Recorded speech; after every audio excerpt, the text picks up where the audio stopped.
Aussitou de Djameldine Benchenouf. Salam alaikum, Azul Fillaoun, bonsoir.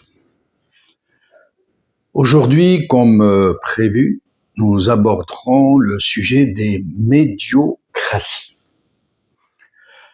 Alors d'abord, pourquoi avoir seulement retenu la médiocrité comme signe distinctif de ces systèmes de gouvernement?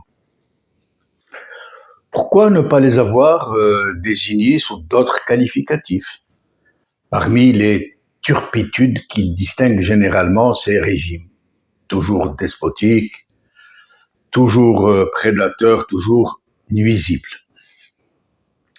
Pourquoi pas, par exemple, des mafiocraties, des kleptocraties, des mythocraties, des voyoucraties, et autres mots qui leur conviennent tout aussi justement.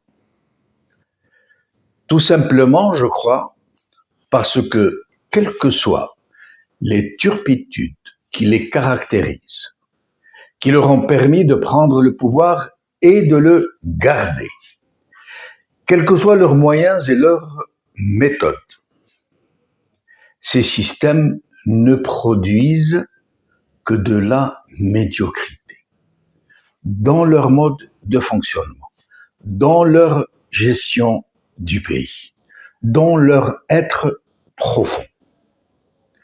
La médiocrité est leur alpha, leur oméga, leur finitude.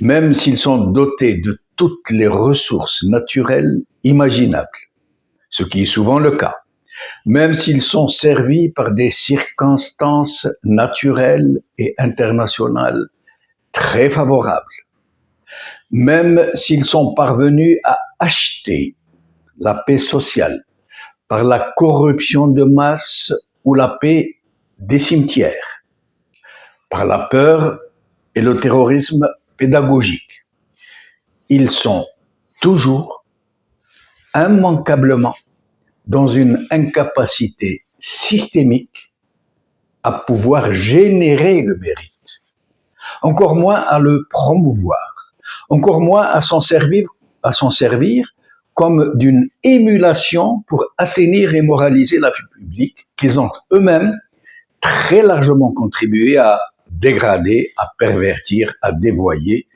pour pouvoir se maintenir justement. Parce qu'il y va de leur propre survie, parce qu'ils ne peuvent pas se maintenir à la tête de leur peuple respectif sans y inséminer la subversion, sans y répandre une mauvaise conscience généralisée, sans s'entourer de remparts populaires qui se sont aménagés en alliés naturels, en échange de privilèges indus. L'exemple du régime algérien est très significatif de ces postures sociétales, de cette corruption de masse, de ce renversement généralisé de l'échelle des valeurs. Lorsque le régime a créé délibérément un très grand nombre de faux moudjahidines, c'était pour noyer dans la masse les vrais moudjahidines qui lui étaient hostiles. Lorsqu'il a neutralisé les anciens leaders de la révolution, par l'assassinat, par l'exil, par l'emprisonnement, ou pire encore, par la corruption en argent sonnant et trébuchant. C'était pour les désarmer moralement, pour les compromettre. Lorsqu'il a mis en place un très large filet d'associations de masse en tout genre et de très vastes mesures budgétaires de soutien des prix, c'était bien sûr dans le but évident de corrompre les masses et de s'entourer d'alliés naturels.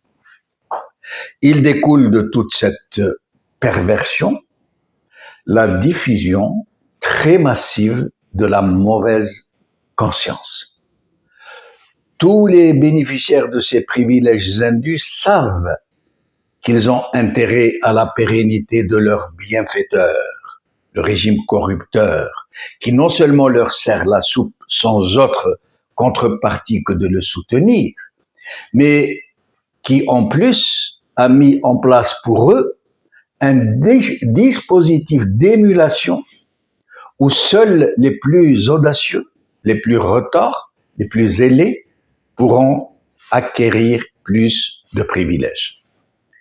Et ainsi, dans cette atmosphère morale très malsaine, tout le monde a naturellement besoin de se convaincre qu'il ne fait rien de mal, que c'est dans l'ordre des choses, que le pouvoir est légitime, qu'il a été honnêtement élu, que ces institutions sont de vraies institutions, que le système est un état moral digne de ce nom.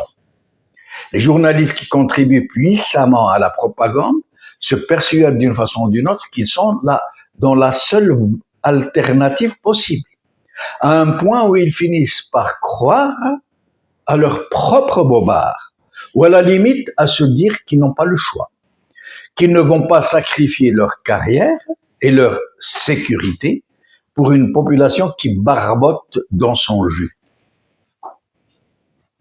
Il en résulte que tout le système se met automatiquement au goût du jour.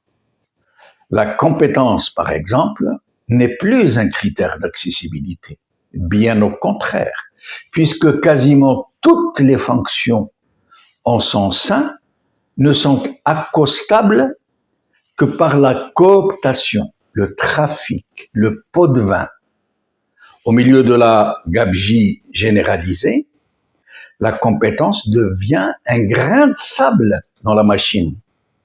Il en est de même pour l'intégrité, l'incorruptibilité. C'est quasiment un critère rédhibitoire.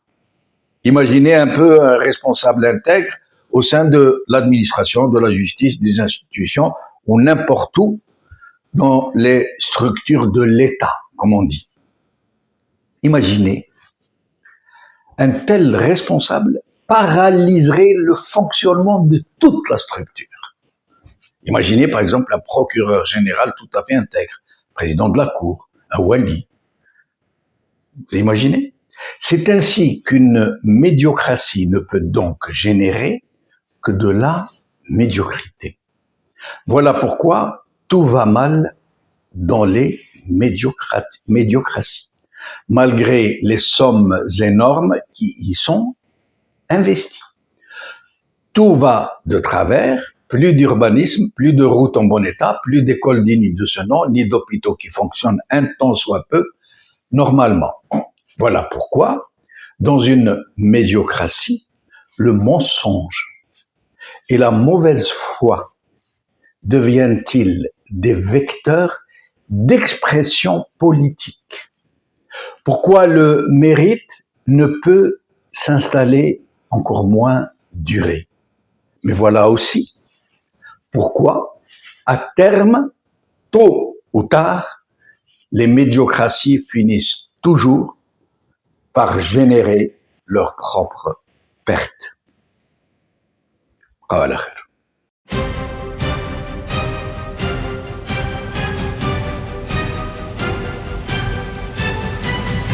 L'édito de Djemeldine Benchenouf.